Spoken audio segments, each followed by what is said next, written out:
નમસ્કાર મિત્રો, ધોરણ 10 વિષય સામાજિક વિજ્ઞાન પ્રકરણ 18 ભાવ વધારો અને ગ્રાહક જાગૃતિ. મિત્રો છેલ્લા સમય દરમિયાન આપણે આ પ્રકરણની અંદર ચર્ચા કરી તેમાં મુદ્દો હતો ગ્રાહકોની ફરજો. ગ્રાહકોની ફરજો પૂરી કર્યા પછી આપણી સામે આવે છે એ છે ગ્રાહક સુરક્ષા ક્ષેત્રે થયેલા ઉપાયો જણાવો. અથવા તો ગ્રાહક સુરક્ષા ક્ષેત્રે આજે કયા કયા પ્રકારની એવી પ્રવૃત્તિ થઈ રહી છે જેમાં ગ્રાહકને સુરક્ષા પ્રદાન કરવામાં આવી રહી હોય. તો એક તો છે ત્રિસ્તરીય અર્ધ ન્યાયી અદાલતો છે, જેમાં જિલ્લા ફોરમ, રાજ્ય કમિશન, રાષ્ટ્રીય કમિશન કે રાષ્ટ્રીય ફોરમ તરીકે આપણે ઓળખી શકીએ છીએ. આ ઉપરાંત ગ્રાહક મંડળો સ્થાપવામાં આવ્યા છે, જે અન્વયે આજે પરિસંવાદો, શિબિરો અને મેગેઝિન બહાર પાડવામાં આવે છે. દેશની અંદર આજે ગ્રાહકોને કાળા બજાર, સંગ્રહખોરી અને સટ્ટાખોરીથી બચાવવા માટે સરકાર દ્વારા છે જાહેર વિતરણ પ્રણાલી અમલમાં મૂકવામાં આવી છે. સાથે જ આજે ચીજ વસ્તુઓ અને તોલ માપને પ્રમાણિત કરતું કે શુદ્ધતાને પ્રમાણિત કરતું તંત્ર પણ કામે લાગ્યું છે. એટલે કે એમાં ચિહ્નો છે ISI, BIS છે, એકમાર્ક છે, ગુલમાર્ક છે, HACCP છે, અથવા તો આવા પ્રકારના MPO, આવા અનેક પ્રકારના લોગો લગાવવામાં આવે છે જે વસ્તુઓને પ્રામાણિક છે એવું દર્શાવવાનો પ્રયાસ કરે છે. મિત્રો આપણે પહેલી વાત કરીએ આજે ગ્રાહક સુરક્ષા ક્ષેત્રના ઉપાયની, તો ભારતની અંદર છે ગ્રાહક સુરક્ષા અધિનિયમ 1986 એક સીમાચિહ્નરૂપ કાયદો કહી શકાય કે ગ્રાહકોને સુરક્ષા પ્રદાન કરવામાં આ કાયદાએ અગત્યની ભૂમિકા ભજવેલી છે. આજે વેપારી દ્વારા કે વિક્રેતા દ્વારા કે નિર્માતા દ્વારા કોઈ પ્રકારનું ગ્રાહકની સાથે શોષણ ન થઈ શકે, છેતરપિંડી ન કરી શકે, એ માટે ગ્રાહકને વળતર મેળવવાનો અધિકાર આપવામાં આવ્યો છે. વળતર મેળવવાનો અધિકારનો એક આજે ગ્રાહક છે એ ગ્રાહક સુરક્ષાની અંદર જઈ અને પોતે એટલે કે અદાલતમાં જઈ અને પોતે છે એ વળતર મેળવી શકે છે, દાવો માંડી શકે છે વેપારીની વિરુદ્ધમાં, જો પોતે સાચો હોય, સચોટ હોય ગ્રાહક તો આજે એ માટે ત્રણ પ્રકારની અદાલતો કાર્યરત છે. પહેલી વાત કરીએ મિત્રો જિલ્લા ફોરમ છે. જિલ્લા ફોરમ છે એ પ્રત્યેક જિલ્લાની અંદર આવેલી હોય છે. દેશભરમાં આજે 571 જિલ્લા ફોરમ કાર્યરત છે. આ જિલ્લા ફોરમમાં શું છે તો કે માનો કે કોઈ ગ્રામીણ વિસ્તારમાંથી કે કોઈ શહેરી વિસ્તારમાંથી જો કોઈ વેપારી વિરુદ્ધમાં આપણને નારાજગી છે કે વેપારીએ આપણી સાથે શોષણ કરેલું છે, આપણી પાસે એવા પુરાવા સચોટ છે, તો આપણે એમની વિરુદ્ધમાં જઈ શકીએ છીએ. અહીં કહેવામાં આવ્યું છે મુજબ કે દેશની અંદર 571 જિલ્લા ફોરમ કાર્યરત છે, જેની અંદર આપણે 20 લાખ સુધીના વળતરનો દાવો માંડી શકીએ છીએ. નિયત ફી ભરીએથી અરજી સ્વીકારવામાં આવે છે અને કોર્ટમાં કેસ સ્ટાર્ટ થાય છે. 20 લાખ સુધીનો વળતર આપણે માંગવું એટલે શું તો કે વેપારી વિરુદ્ધમાં આપણે 20 લાખ સુધીનો દાવો માંડી શકીએ છીએ, જેની અંદર આપણા પક્ષમાં કે આપણા તરફેણમાં ચુકાદો આવતા વેપારીએ આપણને એ રકમ ચૂકવવાની થાય છે.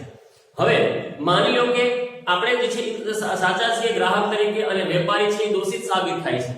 વેપારીને આ ચુકાદો મંજૂર નથી, નારાજ પક્ષકાર તરીકે આપણે ઓળખી શકીએ, એ આ ચુકાદાથી નારાજ છે, તો તે ઉપલી અદાલતમાં જઈ શકે છે. કારણ કે ઇન્ડિયાની અંદર છે એ અદાલતનું માળખું જ કંઈક આ પ્રકારનું છે: તાલુકા અદાલત, જિલ્લા અદાલત, વડી અદાલત અને સુપ્રીમ કોર્ટ.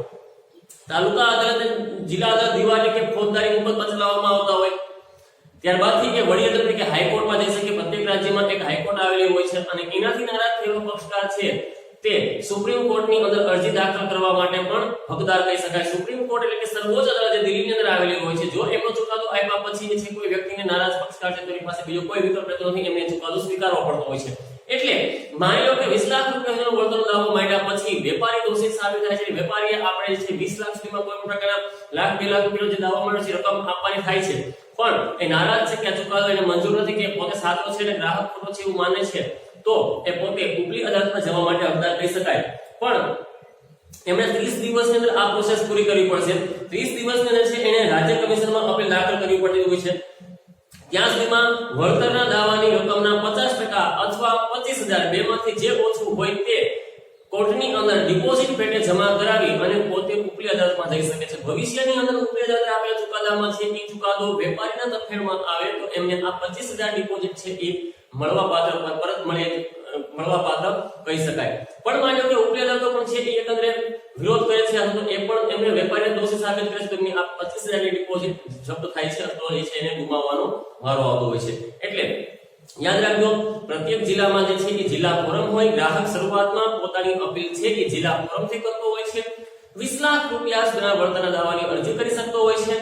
જો ચુકાદો ગ્રાહકની તરફેણમાં આવે છે અને વિરોધ પક્ષકાર એટલે કે નારાજ પક્ષકાર એ વેપારી છે, જે વેપારી દોષિત સાબિત થાય છે, તો વેપારીએ જો એ ચુકાદો માન્ય હોય તો એમને દાવો જે માંડેલ છે એ રકમ ગ્રાહકને આપવી પડશે, અથવા નારાજ છે તો 30 દિવસની અંદર જે છે એને ફેસલો લઈ અને પોતે ઉપલી અદાલતમાં જવાનું રહેશે. ઉપલી અદાલતમાં જાય તો કાં તો એને દાવો માન્યો કે દાવો માંડ્યો તો 10,000 નો આપણે, કારણ કે 1 રૂપિયાથી માંડીને 20 લાખ રૂપિયા દાવાની અરજી થાય છે. 10,000 રૂપિયાનો આપણે દાવો માંડ્યો તો એને કાં તો 50% રકમ એટલે કે 5,000 રૂપિયા કોર્ટમાં જમા કરાવવાનું થાય, અને આપણે 20 લાખનો દાવો માંડ્યો છે તો એના 50% એટલે 10 લાખ થાય, પણ 10 લાખ એટલા બધા વેપારીએ ભરવા નથી. કાં તો એને 25,000 અને કાં તો દાવાની રકમના 50%. બેમાંથી એક જે ઓછું હોય તે એને કોર્ટની અંદર જમા કરાવી અને ઉપરી અદાલતમાં જઈ શકતો હોય છે. તો આ જિલ્લા ફોરમ છે. હવે આવી રીતે છે દેશની અંદર છે એ રાજ્ય કમિશન આવે છે. આમ તો દેશમાં 29 રાજ્ય અને દિલ્હીને રાજધાનીને આપણે ભેગું કરી એટલે 30 થઈ જાય અને બાકી કેન્દ્ર શાસિત પ્રદેશ છે. છતાંય આજે દેશભરની અંદર 35 જેટલા છે એ રાજ્ય કમિશન કે રાજ્ય ફોરમ કાર્યરત છે. યાદ રાખજો 571 જિલ્લા ફોરમ છે, 35 રાજ્ય કમિશન કાર્યરત છે. 20 લાખ રૂપિયાથી માંડી અને 1 કરોડ રૂપિયા સુધીનો દાવાની કે વળતરની અરજી ત્યાં કરી શકાય છે. જિલ્લા ફોરમમાં માત્ર 20 લાખ સુધીની મર્યાદા હતી, એનાથી વધુ કોઈ વળતર દાવો માંડી શકાતો નહોતો. પણ રાજ્ય કમિશનમાં જાય તો રાજ્ય કમિશનમાંથી દાવાની રકમ સ્ટાર્ટ થાય છે 20 લાખ રૂપિયાથી અને મેક્સિમમ વધુમાં વધુ તમે 1 કરોડ રૂપિયા સુધીનો વેપારીની વિરુદ્ધમાં વળતરની અરજી કે દાવો માંડી શકો છો. જિલ્લા ફોરમથી નારાજ થયેલો પક્ષકાર, હવે અહીં પણ આપણી તરફેણમાં એટલે કે ગ્રાહક તરીકે આપણી તરફેણમાં ચુકાદો આવ્યો છે, વેપારીની વિરુદ્ધમાં ચુકાદો આવ્યો છે, તો વેપારી પાસે હજુ પણ ઓપ્શન છે. અહીં એને 30 દિવસની અંદર ફરી પાછી પ્રોસેસ પૂરી કરી અને રાષ્ટ્રીય કમિશનમાં જવા માટે એ હકદાર કહી શકાય. એ પોતે નારાજ છે કે ચુકાદાથી, તો એ રાષ્ટ્રીય કમિશનમાં જઈ શકશે, રાજ્ય કમિશનમાંથી અહીં આવી શકશે. પણ ત્યાં સુધીની અંદર એમણે વળતરના દાવાની રકમના 50% અથવા તો એને એકંદરે 35,000 આ બેમાંથી જે ઓછું હોય તે ફરી પાછું ડિપોઝિટ સ્વરૂપે કોર્ટની અંદર હાઈકોર્ટમાં જમા કરાવવાનું રહેશે અને ત્યારબાદ તે પોતે આગળ વધી શકશે. હવે રાષ્ટ્રીય કમિશનમાં આવે, નારાજ પક્ષકાર રાજ્ય કમિશનમાંથી રાષ્ટ્રીય કમિશનમાં જાય છે. રાષ્ટ્રીય કમિશનની અંદર 1 કરોડ રૂપિયાથી વધુના વળતરના દાવાની અરજીઓ સ્વીકારવામાં આવે છે. અમુક પ્રકારના કોર્ટમાં કેસ ફગાવી દેવામાં આવે તો અરજીઓ સ્વીકારવામાં આવતી નથી પણ ખરી. જેની અંદર તટસ્થ ન હોય, વેપારી કે જે ગ્રાહક બને છે એ દોષિત સાબિત કરી શકાય એમ ન હોય, આવી સ્થિતિની અંદર ઘણી વખત કોર્ટ છે એ નીચલી કોર્ટના અદાલતના ચુકાદાને માની રાખી અને એ અરજીઓને ફગાવી પણ શકે છે. હવે 1 કરોડ રૂપિયાના છે દાવાની અરજી થઈ શકે છે. નિયત કોર્ટ ફી ભરી અને આપણે અરજી દાખલ કરી શકીએ છીએ. 5 સભ્યોની બેન્ચનું આ કમિશન હોય છે, જે 5 સભ્યો સાથે મળી અને જેમ કે ભૂતકાળમાં પંચ બેસતો ચુકાદો આપવા માટે અહીં એક સમિતિ છે, 5 સભ્યોની બેન્ચ છે. એ 5 સભ્યોની બેન્ચ છે કે ચુકાદા ઉપર છે પોતે એક વિવિધ પ્રકારના પોતાના મતો પ્રગટ કરે છે અને એ મંતવ્યો બાદ ચુકાદો લેવામાં આવતો હોય છે. રાજ્ય કમિશન અને રાષ્ટ્રીય કમિશન શક્ય હોય એટલો વહેલો એટલે કે અરજી દાખલ કર્યાની તારીખ 90 દિવસમાં અરજીનો નિકાલ કરવાનો છે. એટલે આપણી બાબતમાં બહુ સારી વસ્તુ કે મિનિમમ 90 દિવસનો સમય છે, 3 મહિનાની અંદર છે એ ચુકાદો આવી જવો જોઈએ. આનો અર્થ આ થાય છે રાજ્ય કમિશન અને રાષ્ટ્રીય કમિશન શક્ય હોય એટલો વહેલામાં વહેલો ચુકાદો આપવાનો પ્રયાસ કરશે. રાષ્ટ્રીય કમિશનથી નારાજ થયેલ પક્ષકારની પાસે હજુ ઓપ્શન છે. આ હુકમથી 30 દિવસમાં સુપ્રીમ કોર્ટ એટલે કે સર્વોચ્ચ અદાલતની અંદર જવા માટે પણ હકદાર છે. જેમાં નારાજ પક્ષકારે 50,000 રૂપિયાની ડિપોઝિટ જમા કરવાની છે. કાં તો 1 કરોડના દાવામાંથી 50% રકમ જે બેમાંથી ઓછું હોય તે એ કોર્ટની અંદર જમા કરાવી અને સુપ્રીમ કોર્ટની અંદર જવા માટે એ છૂટછાટ ધરાવે છે. હવે જો સુપ્રીમ કોર્ટ છે એ એકંદરે ચુકાદો આપે અને વેપારી દોષિત સાબિત થાય તો એની વિરુદ્ધમાં પછી વેપારી પાસે બીજો કોઈ ઓપ્શન છે નહીં. એમને ના છૂટકે એ કોર્ટને છે એને પોતે માનવું પડશે અને પોતે એ નિયત કરેલ રકમ છે એ ગ્રાહકને અથવા કોર્ટને જમા કરાવવાની રહેશે. હવે અહીં એક બહુ સરસ વાત કરવામાં છે કે મિત્રો આજે બીપીએલ કાર્ડ ધારકો છે, વિકલાંગો છે, દિવ્યાંગો છે, સિનિયર સિટીઝન છે, આવા લોકો માટે કે બીપીએલ કાર્ડ ધરાવતા લોકો છે એવા લોકો માટે આજે કોર્ટની અંદર કોઈ પણ પ્રકારની ફી ભર્યા વિના અરજી દાખલ કરી શકાય છે. એટલે કે ગરીબ ગ્રાહકો કે ગરીબ જે જાહેર હિતની અરજીઓમાં ખાસ કરીને કોણ આવતા? ગરીબો અને શોષિત લોકો આવતા, જેમની પાસે નાણું નહોતું અને કોર્ટ કચેરીના ખર્ચાઓ ખૂબ જ પુષ્કળ હોય છે. આવી સ્થિતિની અંદર ઘણી વખત એ લોકો ન્યાય મેળવી શકતા ન હતા. એટલે આવું ન બને એટલા માટે નાના લોકો છે કે ખાસ કરીને બીપીએલ કાર્ડ ધારકો હોય, 60 વર્ષથી ઉપરના એટલે કે વરિષ્ઠ નાગરિક સિનિયર સિટીઝન હોય, મહિલાઓ છે અથવા દિવ્યાંગ એટલે કે વિકલાંગ લોકો છે, આવા લોકો માટે ખાસ કરીને અહીં કોર્ટની ફીમાંથી મુક્તિ આપવામાં આવે છે. એટલે આ 3 પ્રકારે છે. મિત્રો યાદ રાખજો, જિલ્લા ફોરમ દેશની અંદર 571 કાર્ય છે. અહીં 20 લાખ રૂપિયા સુધીના દાવાની અરજી કરી શકાય છે. નારાજ પક્ષકાર પોતે દાવાની રકમના 50% અથવા તો 25,000 બેમાંથી જે ઓછું હોય તે ભરી અને રાજ્ય કમિશનમાં આવી શકે છે. રાજ્ય કમિશન એકંદરે ઇન્ડિયામાં 35 છે. અહીં 20 લાખ રૂપિયાથી 1 કરોડ સુધીના દાવાની અરજી કરી શકાય છે. નારાજ પક્ષકાર 35,000 રૂપિયાની છે એ ડિપોઝિટ જમા કરાવીને અથવા તો દાવાના રકમના 50% રકમ કોર્ટની અંદર જમા કરાવી અને રાષ્ટ્રીય કમિશનમાં આવી શકે છે. રાષ્ટ્રીય કમિશનની અંદર 5 સભ્યોની બેન્ચ હોય છે જે ચુકાદો આપવાનું કામ કરે છે. 90 દિવસની અંદર શક્ય હોય તો વધુમાં વધુ 90 દિવસની અંદર ચુકાદો એટલે કે ન્યાય એનો નિકાલ લાવવામાં આવે છે. હવે અહીં પણ નારાજ પક્ષકાર છે એ પોતે 50,000 રૂપિયા જેટલી ડિપોઝિટ ભરી કાં 50% રકમ વળતરના દાવાની હોય એટલી ભરી અને સુપ્રીમ કોર્ટમાં જઈ શકે છે. સુપ્રીમ કોર્ટે આપેલા ચુકાદાની વિરુદ્ધમાં નારાજ પક્ષકાર પછી ક્યાંય જઈ શકતો નથી, એમને ચુકાદો માનવો પડતો હોય છે અને અહીંથી ન્યાયની પ્રક્રિયા પૂરી થાય છે. આ ત્રણેય પ્રક્રિયાને મેં તમને અગાઉ કીધું એમ કે સિનિયર સિટીઝન, વિકલાંગ, બીપીએલ આવા કાર્ડ ધારકો છે એ લોકોને એકંદરે આમાંથી કોર્ટ ફીમાંથી મુક્તિ આપવામાં આવી છે. હવે આવે છે ગ્રાહક મંડળો. ગ્રાહક મંડળો અને આવે છે કે દેશની અંદર ઘણા પ્રકારના કામગીરી કાર્ય છે, જેમ કે ખાસ કરીને તાલુકા, જિલ્લા, રાજ્ય અને રાષ્ટ્રીય કક્ષાએ સરકાર માન્યતા પ્રાપ્ત ગ્રાહક મંડળો સ્થાપવામાં આવ્યા છે, જે દરેક તાલુકા, જિલ્લા અને રાજ્ય કે રાષ્ટ્રની અંદર મેઇન મહત્વના હોય, રાષ્ટ્રીય તો એક સાથે ઘણા લોકોને જોડાયેલા હોય એ તરફેણમાં બાબતમાં સરકાર ખુદ પોતે હસ્તક્ષેપ કરે છે અને પોતે શક્ય હોય તો ગ્રાહકને સપોર્ટ આપવાનો કે ગ્રાહકને સુરક્ષા પ્રદાન કરવાનો પ્રયાસ કરવામાં આવે છે.